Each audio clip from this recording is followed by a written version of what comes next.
vërtetë kjo shkelja ajrore e hapësirës Kosovës, domethënë është që mbi 2 muaj vazhdimisht edhe domethënë po para 1 muaji ata dranë jo që kanë shkel hapësirë të vogël, po kanë depërtuar thellë në hapësirën e territorit Kosovës, ku domethënë ne edhe i kemi pa që kanë qëndruar edhe mbi kazermën e forcës sigurisë në fshatin Domosh, edhe mbi burgun e sigurisë nalt në Kosovë. Kryesisht këto 2 lokacione janë në komunën e Podujevës, pjesa e Llapit. Ne kemi pritur që t'jepet një reagim nga institucionet. Ne dim që hapësira ajrore domethënë kontrollohet nga NATO, nga KFOR në këtë rast. Mirë po në mendoj që institucionet e Republikës është dashur që ta mbledhin Këshillin e Sigurisë Kombëtare edhe t'jepet ky reagim më një herë. Unë jam shumë i sigurt që institucionet kanë qenë të njoftuar rreth këtyre incidenteve. Ti quajmë incidente këti tentimi domethënë të Republikës së Serbisë. Mirë po unë mendoj që ka qenë obligim që shteti jonë ta mbledh Këshillin e Sigurisë Kombëtare dhe s'po ta bëj reagimin diplomatik të saj. Edhe të vuj kontaktet më njëherë me komandantin e KFOR-it edhe ta ngresh qetësimin. Deri me tani domon kemi vetëm një deklaratë domethënë mediale edhe të komisarit policisë po edhe të ministrisë përkatëse që dyshohet se ka pas, nuk ka dyshime, dronet janë fut nga Republika e Serbisë, kryesisht nga fshatrat Brahim dhe Nishevc. Nuk ka qenë një dron, po kanë qenë shumë dron, që është shumë e vërtetë. Domethënë edhe ky është një shqetësim duke u neglizhuar me muaj, domethënë për kryesisht për qytetarët që jetojnë në ato zona, për arsye se në këto fshatra nuk ka shumë numër të dendur të qytetarëve rezident që jetojnë atje, po domethënë ka qytetarë që ende jetojnë me familjet e tyre atje. Ne kemi ngritur këtë shqetësim edhe me thonë drejtën unë edhe pse me kohë me njëherë në tentative nështë atë 2 apo 3 hapësirës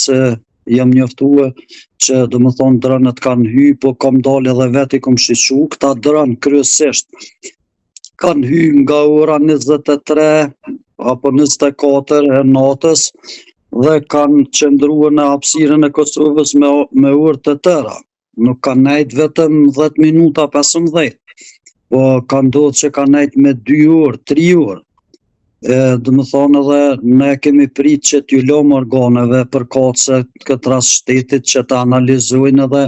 të reflektojnë, po domethënë reagimi ka qenë tek pardje, domethënë institucional po flas. Reagimet qytetare. Edhe dje pardje ka pas shkelje territorit hapësirës.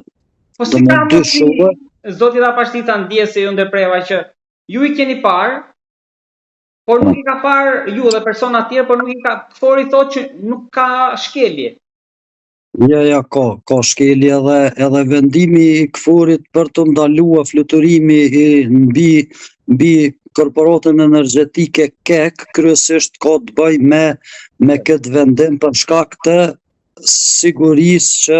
është një prej vendeve vitale që nëse bjen rryma domon bjen gjithë komunikimi edhe i natës këtu po edhe i institucionet vendit dhe ka marrë një vendim që të ndalohet fluturimi mbi korporatën energjetike të Kosovës. Ky vendim ka pas të bëjë kryesisht për shkak që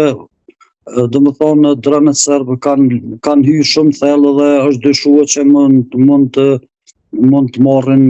doni penalti në këtë rast që ata kanë mujtë edhe me shkaktuar në incident, po përse s'ka qenë njoftuar KFOR-i ka qenë, se jam shumë i sigurt kur na si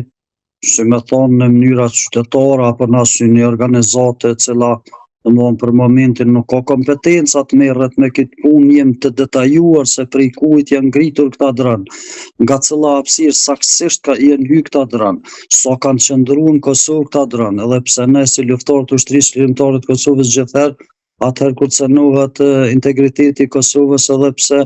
nuk është obligim jonë interesumi për shtetin tonë, asnjë dyshim nuk e kam, edhe është shumë e vërtet, për thënë me bindje të plot, pa ndaj dyshim që të gjitha institucionet e Kosovës, përfshin këtë rast edhe Forcën e Sigurisë, edhe Policinë e Kosovës, edhe Agjencioni i Inteligjencës kanë qenë të njoftuar që dronet serb janë duke shkel hapësirën e Kosovës. Kanë qenë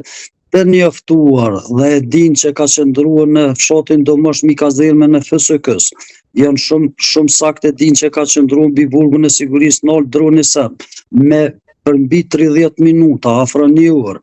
Edhe nëse nuk e ka ditë KFOR-i këtë çështje, e kanë ditë institucionet tona, dhe këto është obligimi joni që t'i ngrejmë të shqetësime dhe t'i vujmë kontaktet me kompetentin, në këtë rast